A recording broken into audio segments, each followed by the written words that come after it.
Date, uruzi ko ijambo date buriya naryo rifite amagambo arambuye, tuzi isobanuye itariki buriya mu magambo arambuye ivuga ngo day and time evolution. NFC mu magambo arambuye bivuze near field communication, akaba ari technology aho telefone zishobora kohererezanya ibintu zegeranye, bikaba bikora cyo kimwe na Bluetooth. Waba wari uzi ko ijambo OK ari impine? Yego, OK mu magambo arambuye bivuze objection killed. Hakaba hari naho usanga handitse ko hano ngiye kugusuhuza wowe tubana buri munsi, nizere ko umeze neza. Ubu noneho uyu munsi nkaba nifuje ko nakuganiriza kuri ibyo bita abbreviation cyangwa se amagambo y'impine akoreshwa muri ICT, kuri computer cyangwa se n'ibindi bikoresho byose by'ikoranabuhanga.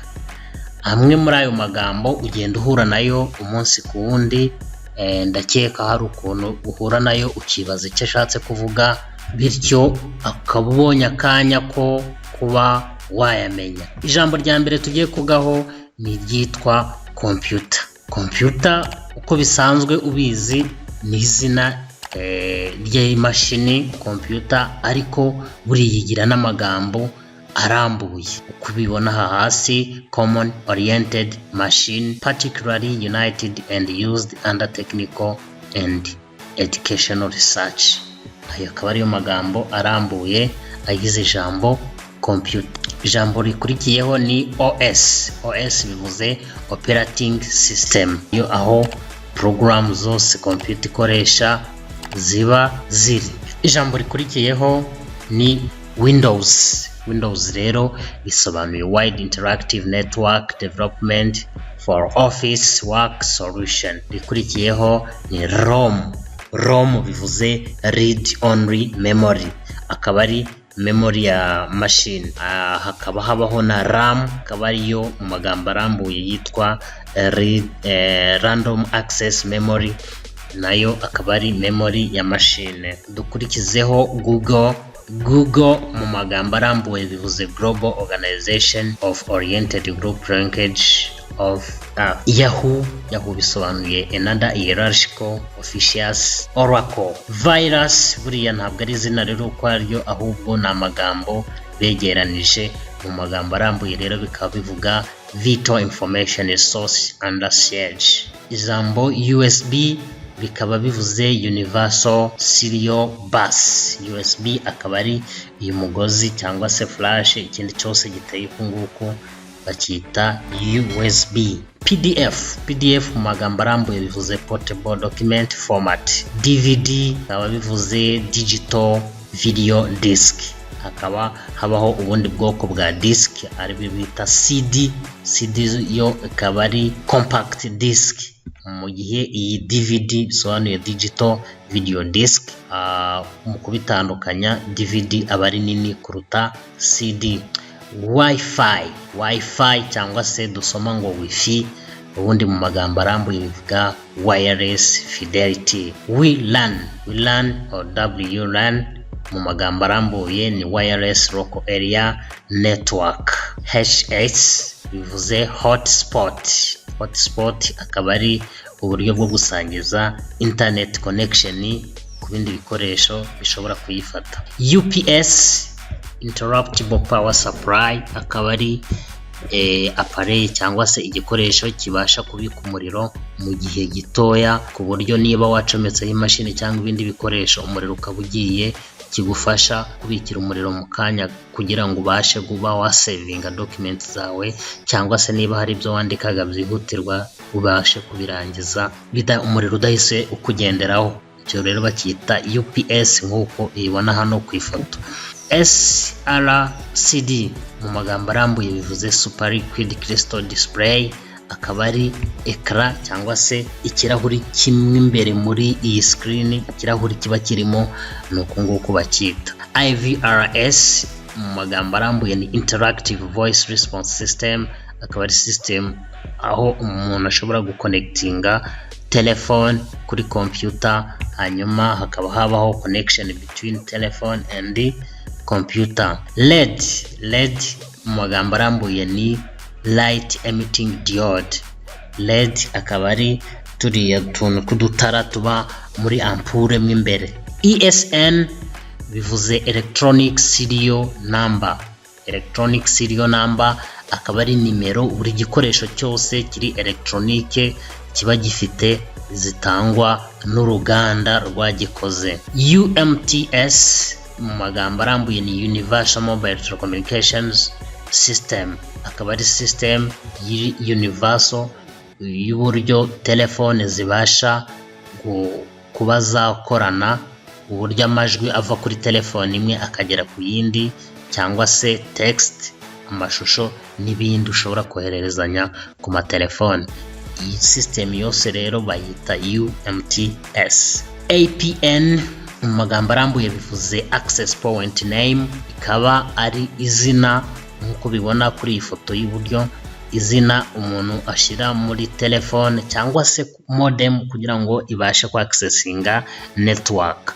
Iyi APN ikaba itangwa na sosiyete itanga network ukoresha, urugero abaye ari Airtel washyiramo internet, yaba ari MTN ukahashyira internet akadomo MTN, gutyo n'izindi simukadi wagenda ukoresha, yari 4G ushyiramo 4G LTE akadomo rwa, bityo biterwa na network ufite. Iryo jambo rero rituma ubasha ku accessing iyo network ryitwa APN mu magambo arambuye, aribyo bivuze access point name. Dukomeza tukaba dufite HSUPA mu magambo arambuye ni high speed packet access. Akaba ari type cyangwa se ubwoko bwa network iri advanced, gusa ntabwo irenze 4G nk'uko kuri video nakoze ubushize nabigusobanuriye. Iyi ni network ijya kwegera 4G muri speed. The same mu magambo arambuye bivuze global system for mobile communications. Akaba ari system nyine ituma telefone zibasha kugira communication ku isi yose, bayita GSM. VPN mu magambo arambuye bivuze virtual private network. Akaba ari uburyo ushobora kurinda network yawe ukayikoresha virtually niba yaba controlled. Ibi dushobora kuzabikoraho video mu minsi iri imbere, tukamenya uburyo VPN zikora n'uburyo twazikoresha n'igihe dukeneye kuzikoresha n'irya. GPS ni Global Position System. Akaba ari uburyo technology ifasha umuntu kumenya aho igikoresho runaka cyangwa umuntu runaka aherereye. Ni position ku isi, system ifasha gupositioninga no kwerekana location, niyo bita GPS. ATM buriya mu magambo arambuye bivuze automated teller machine. Akaba ari ya mashini dufataho amafaranga kuri bank. Machine ikora nka bank, ikaba yaguhereza amafaranga avuye kuri konte yawe. VGA ni Video Graphic Array. VGA bishobora kuvuga uyu mugozi cyangwa se hariya uyu mugozi ucomekwa hose ni VGA. Aho ucomekwa ni VGA interface, mu gihe umugozi wawo ari VGA cable cyangwa se ukavuga VGA port. VGA zikaba zibamo ubwoko bubiri, harimo female na male, ngore n'ingabo. HDMI mu magambo arambuye bivuze High Definition Multimedia Interface. Akaba ari uyu mugozi uteye uku nguku, nawo ushobora gukoreshwa kimwe na VGA, umugozi ukoreshwa mu kohereza data cyangwa se guhereza amashusho ava mu gikoresho kimwe ajya ku kindi. Nabyo bishobora gusobanura aha hantu ucomekwa cyangwa se umugozi ubwawo. SIM turazizi, buriya SIM mu magambo arambuye bivuze Subscriber Identity Module, nibyo bisobanuye SIM. DRNA Digital Living Network Alliance. HSPDA PA mu magambo arambuye bivuze High Speed Downlink Packet Access. Akaba ari network ya 3G mu magambo arambuye. Network ya 3G nuko nguko yitwa. OLED Organic Light Emitting Diode. Akaba ari utu tuntu kunda kuba kuri za motherboard ducana udutara twitwa Organic Light Emitting Diode. GPRS ni General Packet Radio Services. GPRS nyine nk'uko byumva ni radio services, ni uburyo wakwiconnectinga cyane cyane ku bijyanye na location. HSPA nayo ni ubwoko bwa network, mu magambo arambuye bivuze high speed packet access. EDG nayo ni ubwoko bwa network, mu magambo arambuye bivuga advanced data rate for global evolution. Ibi nkaba nkwibutsa nanone ko ubwoko bwa network bwose nigeze kubukoraho video yashize, ushobora kuyireba hano kuri channel. OTG mu magambo arambuye bivuze on the go. OTG USB plug akaba ari aka gakoresho kagufasha kuba wacomeka flash disk kuri telefone yawe mu gihe ushaka gusoma ibintu biri kuri flash ubirebeye muri telefone udafite machine. Aka gakoresho kitwa OTG niko ukoresha, ugacomeka flash hariya, hanyuma ukagacomeka mu mwanya wa charger. Icyo gihe ubasha gusoma ibintu biri kuri flash, yaba indirimbo, video na document, ubibonera kuri telefone ugakoresheje.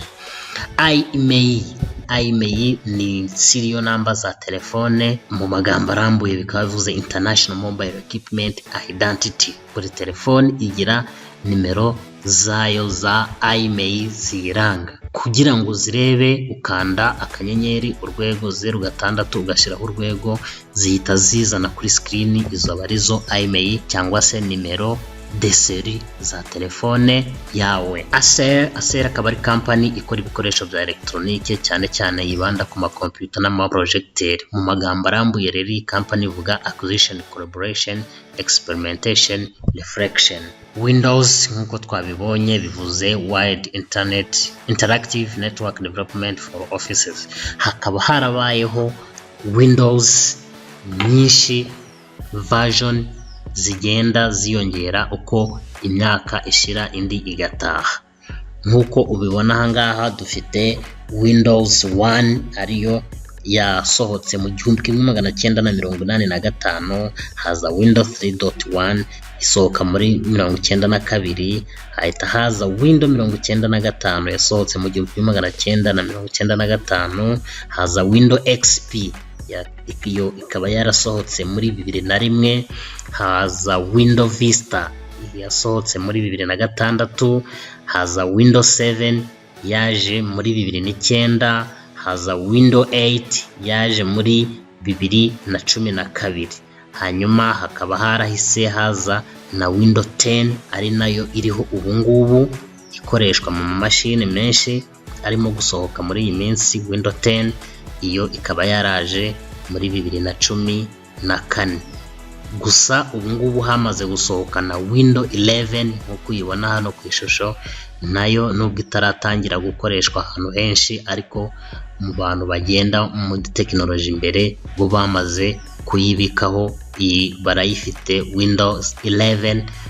Mu minsi iri imbere twese tuzaba turimo kuyikoresha. Next ni MPG. MPG akaba ari ubwoko bwa video, mu magambo arambuye bivuze Moving Pictures Expert Group Video. MPG ni ya video.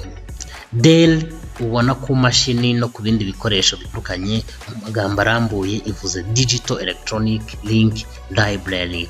NS Social Network Service. LCD Liquid Crystal Display.